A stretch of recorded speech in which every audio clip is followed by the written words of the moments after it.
Hello, Big Brother fans. I just finished watching the episode, and I really don't have anything formulated in my head. I really should probably rewatch it. I did miss some of the talking because I happened to walk into the kitchen to grab some watermelon. Watermelon is so awesome this year. Anyway, it starts off with Evil Dick in the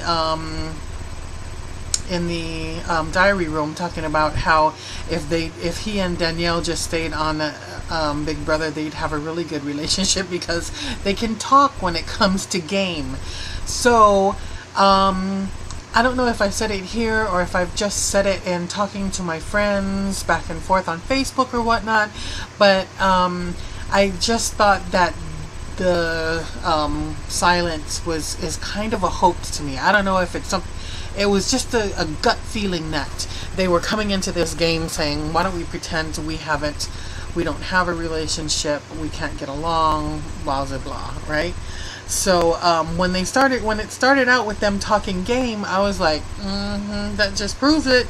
But then, he said in the diary room once again, try to clear it up by saying that they can only talk game.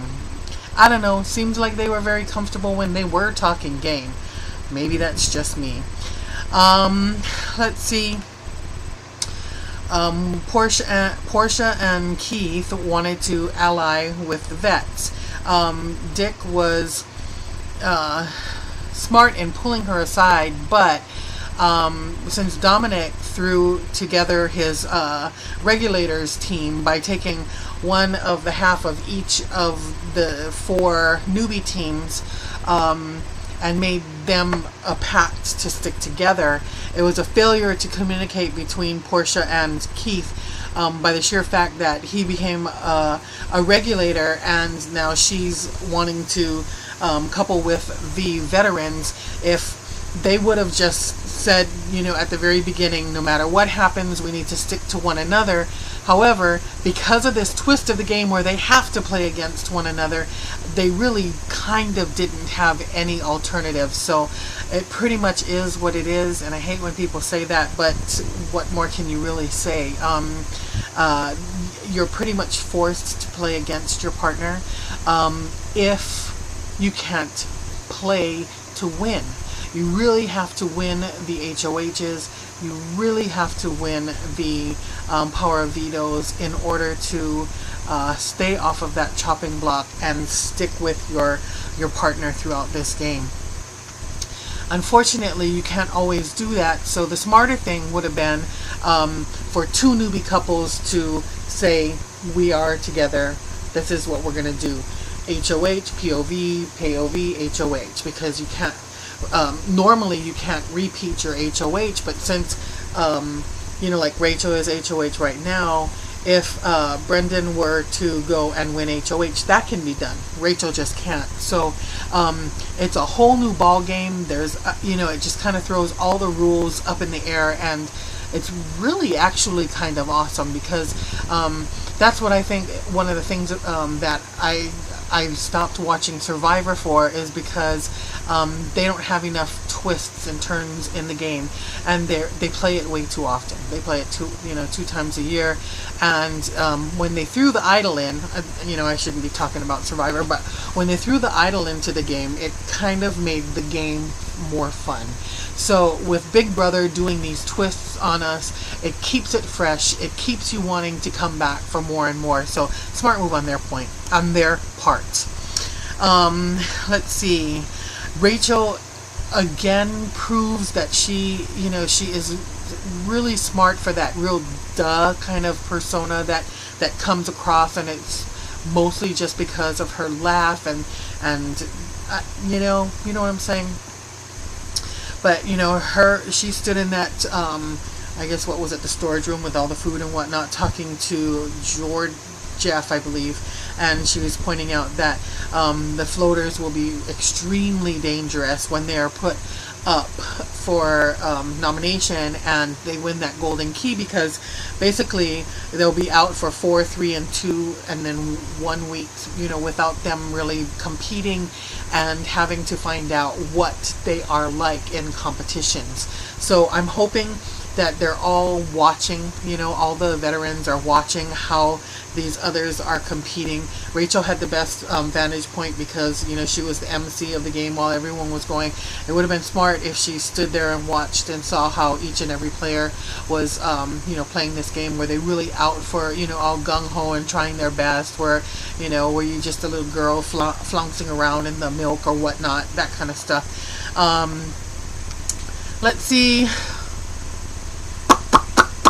The regulators, talked about the regulators. The have-nots this week from that milk competition was hilarious. And was it Lawan jumping up and down, or was it Keith jumping up and down? That was just like, I think it was Keith. It was really funny to see the different techniques that they used. But of course, we knew that the blue team was going to win because, it was 4 strong of the veterans, and they're all very strong competitors.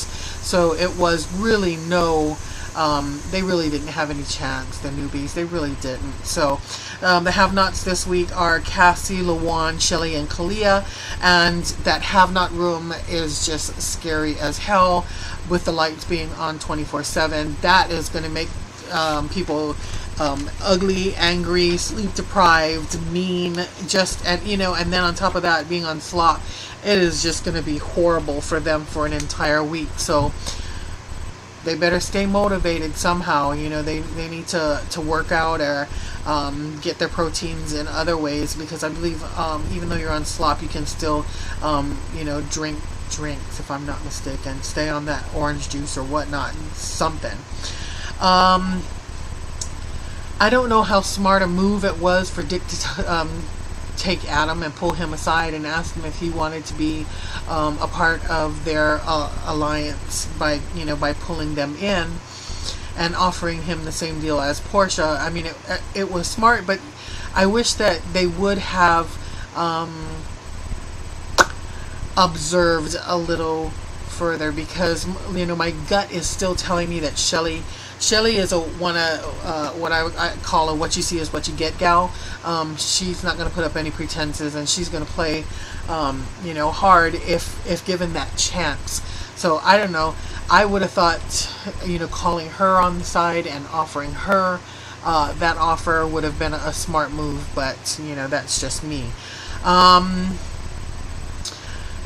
It is interesting in how you have to really think, because of this golden key twist, on how you're going to nominate. Because not only do you have to nominate as a couple or a team, you have to figure out which one your team wants to vote on, because you are giving them a free ride. You are allowing them to play free without any no have or have nots competitions, no POV competitions. So like Rachel already said, you can't see how strong they are, but on top of that, you're giving them that free ride, and meanwhile, do you really know if they're gonna stay with you through this competition? You know what I'm saying? It really is one of those where we need to really trust who we're throwing up, basically. When people were, kind of crying about, I can't understand why they nominated me, Portia saying, I thought they wanted me to be voting with them on their side. She's thinking automatically, oh my God, I'm on the block. But she's forgetting to think that, if the veterans are able to get more of the newbies that are not on the regulator side, obviously, to vote with them to keep her in the game and to get rid of a physically stronger player, also known as Keith, out of the house.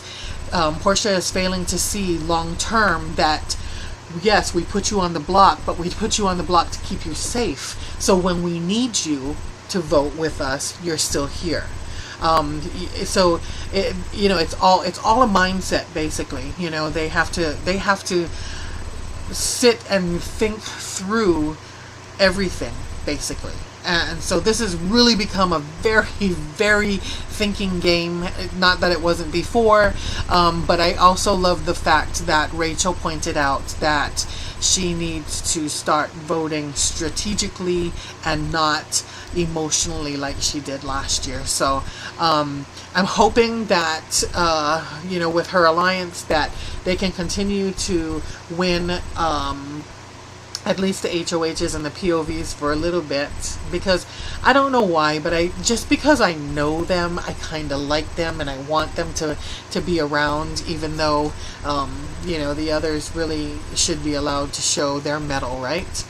Anyway, that's it for today, and I hope to see you guys on, is it Wednesday?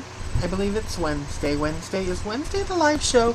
Let me hang on, if you'll hang on for just a half a second. I believe Wednesday is the live show. Showing a Power of Veto competition, actually. Sorry. And then Thursday will be the live show. So, I always have to remind myself every year what days they're going to be airing on and what days are what days. Anyway, they mentioned someone leaving the game, and how is that going to throw the game into, So, we'll see you then.